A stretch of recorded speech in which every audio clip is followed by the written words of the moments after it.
The summer sun burned low over the marshy plains of northeastern Europe. The year was 1410, and the earth trembled beneath the march of tens of thousands of men. The Teutonic Knights, once the most feared crusading order in the world, rode in gleaming armor, their white cloaks emblazoned with the black cross of Christ. They believed themselves invincible. For nearly 2 centuries, they had conquered the pagan lands of Prussia and the Baltic, carving out their own kingdom under the banner of holy war. But on this July morning, that confidence would begin to die. From the south came their enemies, the united armies of the Kingdom of Poland and the Grand Duchy of Lithuania, led by King Władysław Jagiełło and his cousin Grand Duke Vytautas. They marched to end the Teutonic state once and for all. It was a collision centuries in the making. Faith against pride, iron against courage, and destiny against arrogance. The dawn mist hung thick over the fields near the village of Grunwald. Beneath it, the tension of 2 worlds waiting to kill each other was suffocating. The Teutonic commander, Grandmaster Ulrich von Jungingen, stood upon a hill, his visor raised, watching the Polish-Lithuanian army take shape across the fields. His white steed pawed the ground impatiently. "They outnumber us," said one of his knights quietly, his voice muffled inside his helmet. Ulrich turned slowly. "They outnumber us in flesh," he said, "but not in faith. God is with us, not them." It was the kind of certainty that had carried the Teutonic Order to glory, but also the kind that would destroy it. As the sun rose, the mist began to break, revealing 2 colossal hosts facing each other across the open plain. On the left, the banners of Poland, white eagles on red. On the right, the fierce horsemen of Lithuania, their shields painted black and gold. Opposite them, a wall of white crosses, the disciplined ranks of the Teutonic Order, flanked by German, Bohemian, and Western European mercenaries. A deadly silence spread. For a long moment, no one moved. Then the drums began to beat. The Lithuanians struck first. Like a storm breaking loose, Vytautas led his cavalry forward, a rolling wave of steel and horseflesh that thundered across the field. The Teutonic guns, primitive bombards, roared once, their smoke covering the knights as they lowered their lances. The ground shook when the 2 armies collided. The first impact was chaos, screams, metal on metal, the crunch of bone and the thunder of hooves. The Lithuanians were fierce but lightly armored. Their curved sabers flashed under the sun, striking and darting away. The Teutonic knights countercharged in tight formation, their lances piercing through men and horses alike. For an hour, the field dissolved into madness. Ulrich von Jungingen watched the Lithuanian right wing begin to falter and smiled. He had fought too many battles to mistake retreat for weakness. "Now," he murmured, lowering his visor. "Now they break." Vytautas, seeing his flank crumble, gave the order. His trumpets blared. The Lithuanian army began to withdraw, first slowly, then rapidly, as the knights pressed harder. Dust and panic filled the air. Thousands of riders wheeled around, fleeing toward the forest behind them. The Teutonic lines erupted in cheers.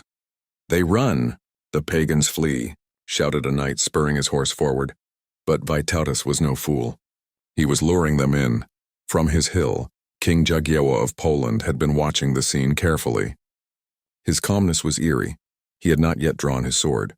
Behind him stood his elite heavy cavalry, the Polish knights, armored from head to toe, waiting for the command that would change the world. "Let them chase," Jagiełło said quietly to his advisors. "Let their pride consume them." The Teutonic knights thundered after the retreating Lithuanians, their formation dissolving into chaos as they pursued into the marshy ground and forest edges. The trap was baited perfectly. For half an hour, the battlefield seemed to belong to the Teutonic Order. They sang victory hymns even as they rode. But then the wind changed. From the forest, horns began to sound, deep, resonant, terrible. The Lithuanians, who had feigned their flight, turned their horses around and came charging back. A wall of screaming horsemen, black banners flapping, came out of the trees and smashed into the Teutonic rear. Panic erupted. The knights turned to face the new threat, but their lines were shattered.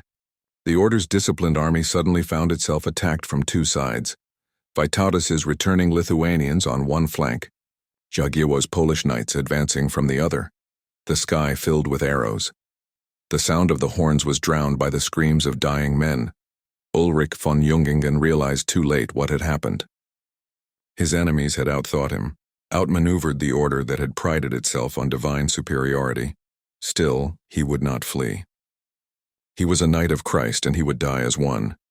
He raised his sword high and gave the order for the final charge. Across the fields, the banners of the Black Cross gathered for one last desperate push. It was a sight both magnificent and tragic. Thousands of armored riders moving in perfect unison, banners snapping in the wind, sunlight flashing off their helmets.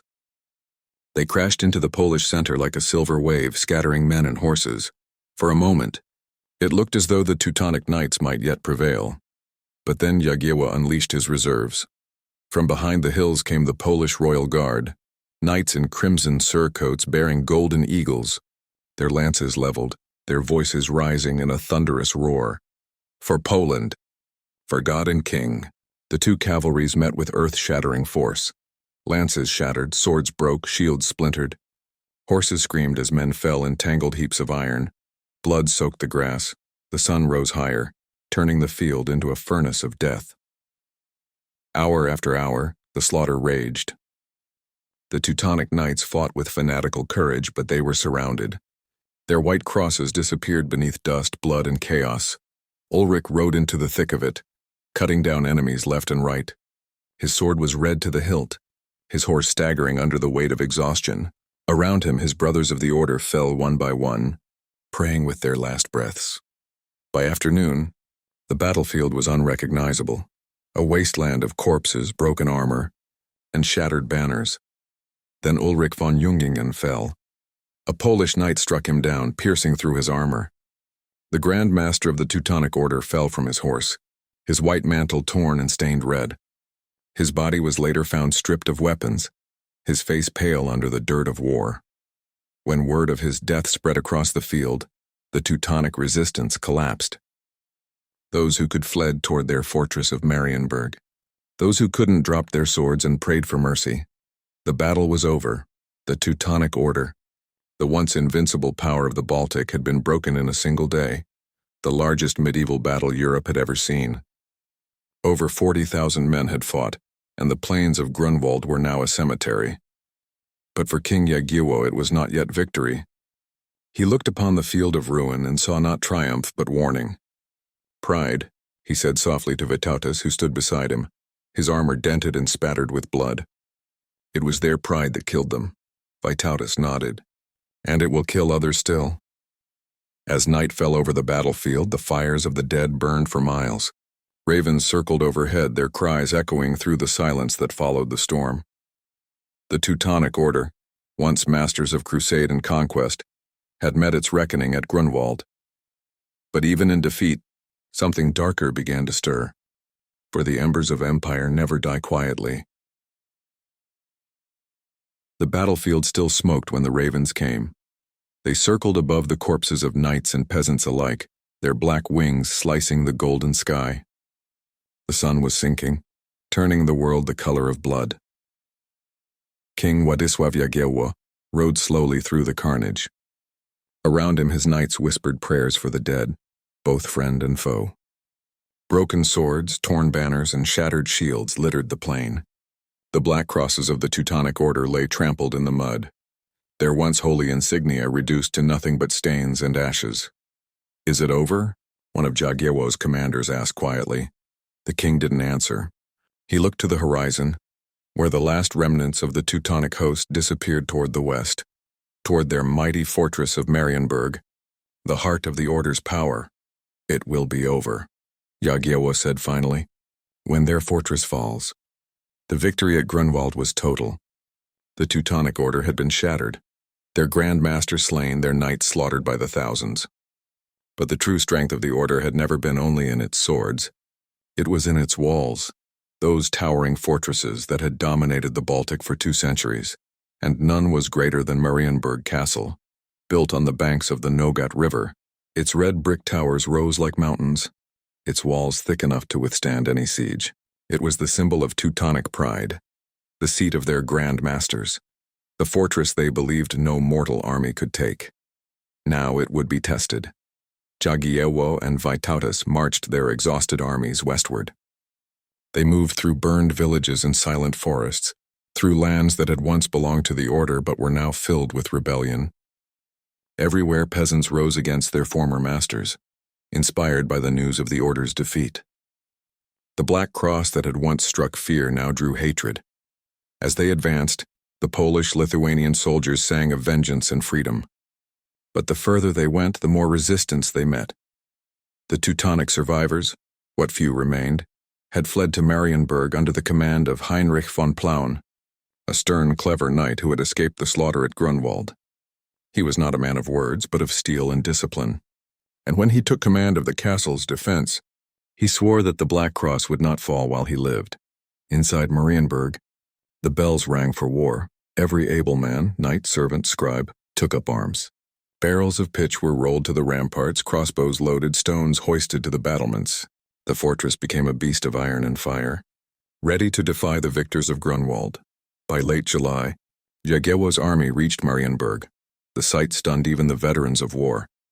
Marienburg was less a castle and more a city of stone, walls within walls, towers that touched the sky, moats deep as rivers. The sun flashed red across its countless windows like eyes watching from above. Vytautas surveyed it in silence. "You cannot take this place by storm," he muttered. Jagiełło nodded. "Then we starve it instead." The siege began.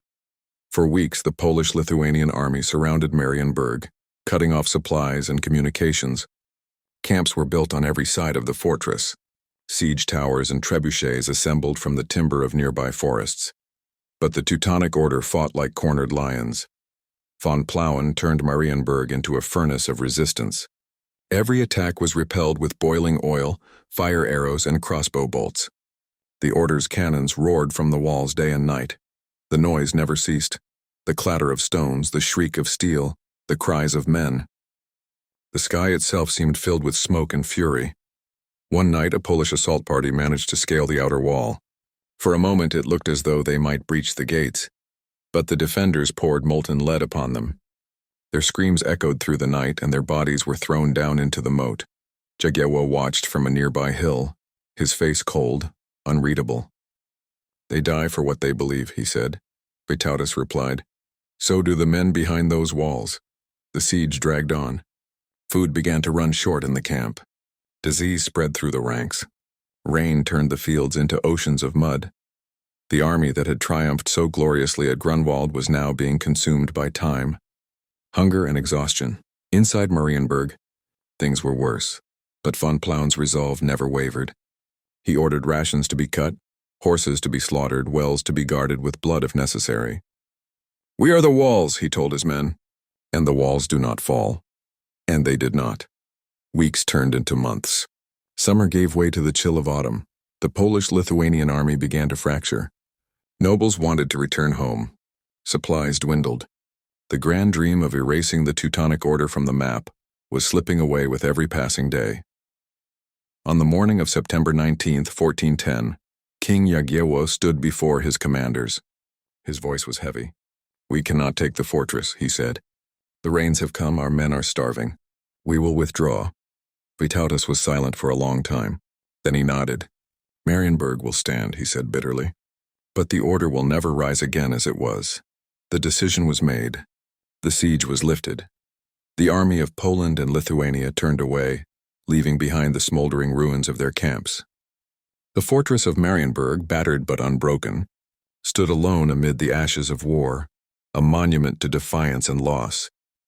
When von Plauen looked out from his battlements and saw the enemy withdrawing, he did not cheer. He merely bowed his head. "God tests the faithful," he murmured. He had saved the fortress, but not the Order. The Teutonic Knights had lost nearly all their best men at Grunwald. Their lands were devastated, their treasury drained, their glory gone. Though they survived as a shadow of their former might, they would never again command the fear or reverence they once held. The Treaty of Thorn in 1411 confirmed their defeat. The Order paid enormous reparations to Poland and Lithuania, losing influence across the Baltic. The days of crusading conquest were over. In the years that followed, the Black Cross of the Teutonic Order faded from banners and battlefields. The knights who had once dreamed of converting the world now struggled to defend their shrinking lands from rebellion and poverty. By the time the century ended, their empire was a memory, their castles crumbling, their power broken. Yet the legend of Grunwald lived on. In Poland and Lithuania, it became a song of victory, of unity, of faith triumphant over arrogance. Children grew up hearing how their ancestors had crushed the mightiest order of knights in Christendom. But in the lands once ruled by the Teutonic Order, the story was whispered with bitterness, a tale of pride that had courted ruin. And in the silence of Marienburg's halls, where the echoes of battle still lingered, the ghosts of the fallen knights seemed to walk. Their white cloaks fluttered in the wind like faded memories. Sometimes, travelers said, you could still hear the faint tolling of the Teutonic bells through the mist, a sound not of glory, but of mourning. Years later, an old monk walked through the ruins of the battlefield at Grunwald. He had been a scribe once for the Teutonic Order, spared in the aftermath of the war. His beard was white now, his hands trembling as he leaned on his staff. He stopped beside a field where wildflowers had grown over the bones of thousands. "So this is how the proud are humbled," he whispered. He looked to the sky, where clouds drifted like banners, and for a moment he thought he saw them again, the two armies facing each other across the mist, the clash of faith and fury echoing through time. The monk crossed himself and turned away. Behind him, the wind whispered across the fields, not in Latin or Polish or German, but in the language of the earth itself. It spoke of the folly of men, of empires that rise and fall, and of the eternal silence that follows all battles. And so ended the story of the Teutonic Order's fall, not with a sword stroke, but with the slow, inevitable decay of pride. Their destruction began on a single day, July 15, 1410, when faith turned to arrogance and valor became vanity. At Grunwald, their banners burned and their Grand Master fell. At Marienburg, their fortress endured, but their spirit did not. And though centuries have passed, the lesson remains carved in stone and blood. No empire, however holy, survives the moment it forgets its own humanity.